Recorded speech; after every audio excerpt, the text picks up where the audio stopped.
بسم اللہ الرحمن الرحیم صلی اللہ علی محمد۔ تمام دیکھنے اور سننے والوں کو ناہید احمد جیلانی کا سلام۔ ناظرین، آپ کو جیلانی جی یوٹیوب چینل پر خوش آمدید۔ اللہ عز و جل سے دعا ہے اللہ عز و جل آپ کو جہاں بھی رکھے اپنے اہل خانہ سمیت باخیریت رکھے، خوش بھی رکھے اور محفوظ بھی۔ ناظرین کرام، اپنی گفتگو کا آغاز کرنے سے پہلے تمام خواتین و حضرات سے یہ گزارش ہے جو ہمارے چینل پہ ابھی نئے ہیں وہ جیلانی جی چینل سبسکرائب فرما لیں تاکہ روزانہ آپ تک ہماری نئی ویڈیوز آسانی کے ساتھ پہنچ سکیں۔ بلا تاخیر اپنی گفتگو کا آغاز کرتا ہوں۔ نواز شریف صاحب کو عمران خان کی ضرورت پڑ گئی اور طاقتوروں نے کپتان کے خلاف نیا کیس کھلوا دیا، اور کرغزستان میں رات کو پاکستانی اسٹوڈنٹس کے ساتھ کیا ہونے والا ہے، ان تمام ایشوز پہ میں نے بات کرنی ہے۔ ناظرین اکرام، سب سے پہلے بات کرتے ہیں کہ کرغزستان میں جو پاکستانی اسٹوڈنٹ اس وقت تعلیم حاصل کرنے کے لیے وہاں پہ گئے ہوئے ہیں، پاکستانی اسٹوڈنٹس کے علاوہ بنگلہ دیش، ہندوستان، مصر، دیگر ممالک کے بھی وہاں اسٹوڈنٹ اپنی میڈیکل کی تعلیم حاصل کرنے کے لیے وہاں پر موجود ہیں اور ہاسٹل میں رہ رہے ہیں۔ ہوا کچھ یوں کہ کل کچھ دوسرے ملک کے اسٹوڈنٹ اپنا ساز و سامان لے کر گاڑی پہ آئے، اور جو مقامی لڑکے تھے انہوں نے دیکھا تو انہوں نے دعویٰ بول دیا اور وہ چھیننا شروع کر دیا۔ جب دیگر ممالک کے اسٹوڈنٹس نے دیکھا، لڑکوں نے دیکھا ہاسٹل سے یہ نیچے کیا چل رہا ہے، تو وہ بھی بھاگتے ہوئے آئے اور انہوں نے سب نے مل کر وہ جو 4-5 وہ غنڈے تھے مقامی، ان کا پھر خوب مانجا لگایا۔ جیسے ہی مانجا لگایا اپنے ہاسٹل میں چلے گئے۔ وہ مقامی تھے، انہوں نے کہا بھئی یہ پردیسی ہو کر ہم پہ حملہ کریں، ہمارا مانجا ہی لگائیں۔ انہوں نے پھر اور مزید کافی لڑکے مقامی تھے ظاہر ہے اکٹھے کیے اور ہاسٹل میں چلے گئے، اور جو پردیسی اسٹوڈنٹس تھے، بنگالیان، ہندوستانی، مصری، پاکستانی، سب پہ انہوں نے پھر حملہ کر دیا۔ بہت شدید طریقے سے حملہ کیا کہ جس میں ظاہر پردیسی تھے اسٹوڈنٹ سارے، کافی تعداد میں اسٹوڈنٹ زخمی ہوئے۔ الحمدللہ صد الحمدللہ کہ پاکستانی کوئی بھی ایسا اسٹوڈنٹ نہیں جس کی جان گئی ہو، دیگر ممالک کے کافی اسٹوڈنٹس کی جان بھی چلی گئی ہے۔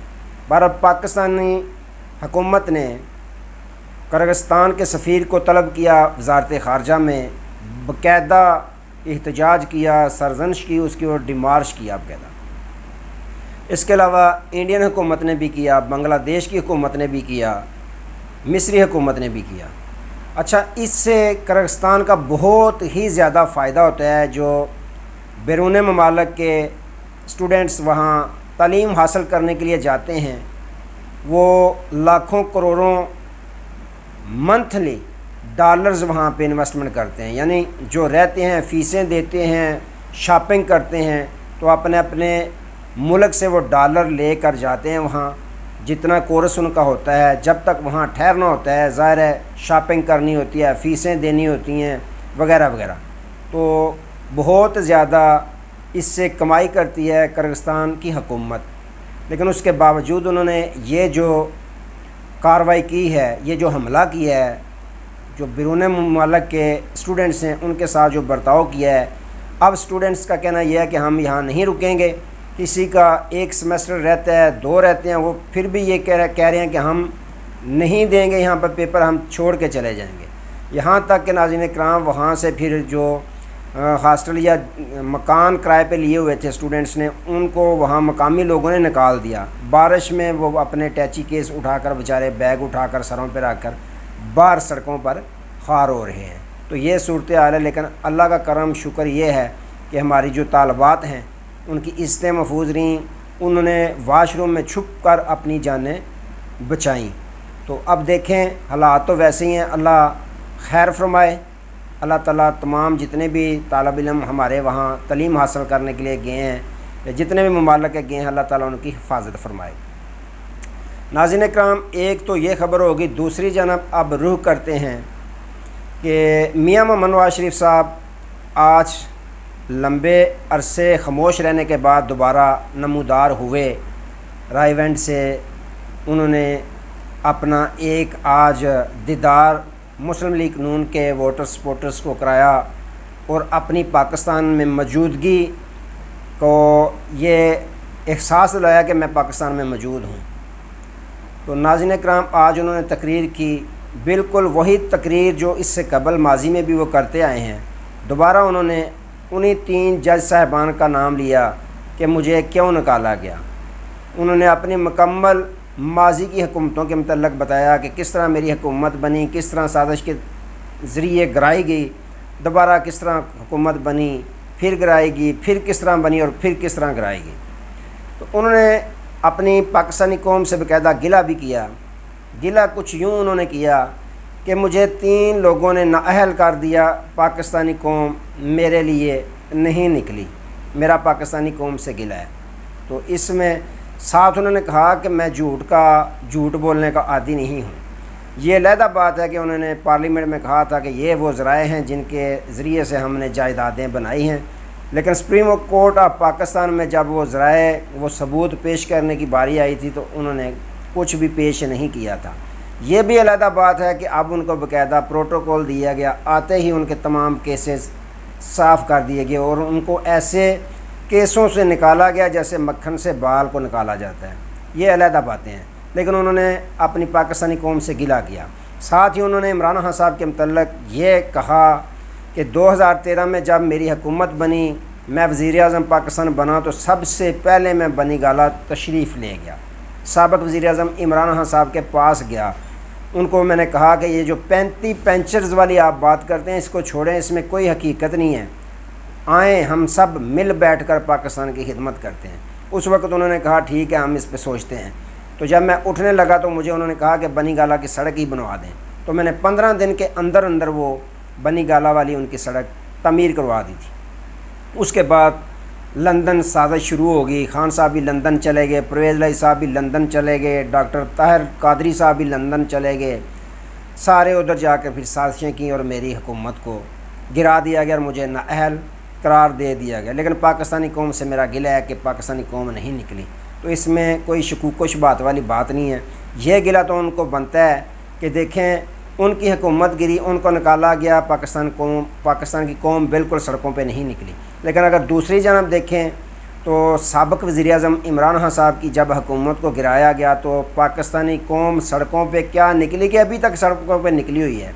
ابھی تک ان کی ایک تصویر کے لیے جو ہے پاکستانی قوم ترستی ہے کہ ان کی تصویر دیکھنے کو مل جائے۔ تو اس کے پیچھے کیا وجوہات ہیں؟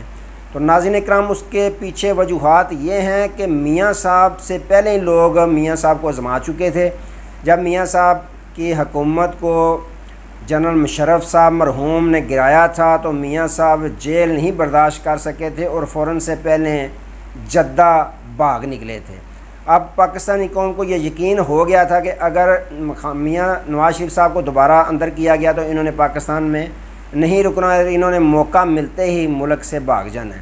تو میاں صاحب نے وہ لوگوں کا جو شک تھا اس کو پک میں تبدیل کر دیا، دوبارہ ان پہ کیس بنا، اندر ہوئے اور دوبارہ انہوں نے ڈیل کی اور پاکستان سے بھاگ گئے۔ تو ناظرین کرام، یوں میاں صاحب کا گلہ بنتا ہے کہ خان صاحب کے لیے لوگ نکلے، بلکہ آج تک نکل رہے ہیں۔ اس کی وجہ یہ ہے کہ خان صاحب نے جو کہا اس پہ عمل کر کے دکھا دیا۔ خان صاحب نے کہا کہ میرا جینا مرنا پاکستان میں ہے، میں پاکستانی ہوں، میں پاکستان سے کبھی بھی باہر نہیں بھاگوں گا، نہ میں نے ڈیل کی، نہ کروں گا اور نہ ہی میں ملک سے بھاگوں گا۔ میرا جینا مرنا پاکستان میں ہے، میں پاکستانی ہوں، پاکستانی قوم میری ہے، تو میں پاکستان میں ہی اپنی زندگی دے دوں گا، لیکن ڈیل کر کے بھاگوں گا نہیں۔ تو ناظرین کرام، یہی وجہ ہے کہ پاکستانی قوم آج بھی عمران خان کے ساتھ چٹان کی طرح کھڑی ہوئی ہے۔ اس کی وجہ یہ ہے کہ وہ ڈیل نہیں کی انہوں نے، نہ ہی کریں گے اور نہ ہی بیرون ملک بھاگیں گے، ڈٹ کے بیٹھے ہوئے ہیں۔ تو ناظرین اکرام، یہی وجہ ہے کہ جو طاقتور ہیں ان کو یہ خان صاحب کا بہادرانہ فیصلہ جو ہے، دلیرانہ فیصلہ، یہ جرت مندی والا فیصلہ کہ میں پاکستان میں جان دے دوں گا، بھاگوں گا نہیں، اسی کو دیکھتے ہوئے آئے روز آپ کو معلوم ہے کہ نت نئے کیسز بنائے جا رہے ہیں۔ ایک نیا کیس بنا دیا گیا جو ٹریان والا، کہ 1 سال بعد جس کو اسلام آباد ہائی کورٹ نے دوبارہ اب سماعت کے لیے منظور کر لیا ہے، 1 سال خاموش رہے۔ پہلے بینچ بنا، 3 رکنی بینچ بنا، 2 جج صاحبان نے اس درخواست کو سماعت کے لیے مسترد قرار دے دیا کہ یہ ناقابل سماعت ہے۔ اب دوبارہ چیف جسٹس میاں عمر محمود صاحب نے عمر فاروق صاحب نے دوبارہ اس کو سماعت کے لیے منظور کر لیا ہے۔ اب نہ جانے کس وجہ سے کیا گیا، جس پہ درخواست گزاری نامعلوم ہے تو اس کو دوبارہ منظور کر لینا سماعت کے لیے، تو اس پر پاکستان تحریک انصاف نے باقاعدہ اپنا تشویش کا اظہار کیا ہے کہ یہ کیسا، پہلے 2-3 جو سزائیں ہوئی ہیں، اب خان صاحب کی رہائی کا وقت قریب آ رہا ہے، اس طرح کا جو دوبارہ کیس کھولنا ہے اس سے صاف نظر آ رہا ہے کہ نظام نہیں چاہتا کہ سابق وزیر اعظم عمران خان صاحب کو رہائی دی جائے اور ان کو ضمانت مل جائے اور وہ رہا ہو کر پاکستان میں اپنی سیاست دوبارہ جو ہے وہ کرنا شروع کر دیں۔ نظام نہیں چاہتا کہ خان صاحب باہر نکلیں، انہوں نے باقاعدہ اس پہ تشویش کا اظہار کر دیا۔ تو ناظرین کرام، آج تک لے اتنے، دوبارہ نئے موضوع کے ساتھ آپ کی خدمت میں حاضر ہوں گے، تب تک لے اجازت دیجیے، اپنا بہت سارا خیال رکھیے گا اور اپنے اس چینل کا بھی۔ اللہ حافظ۔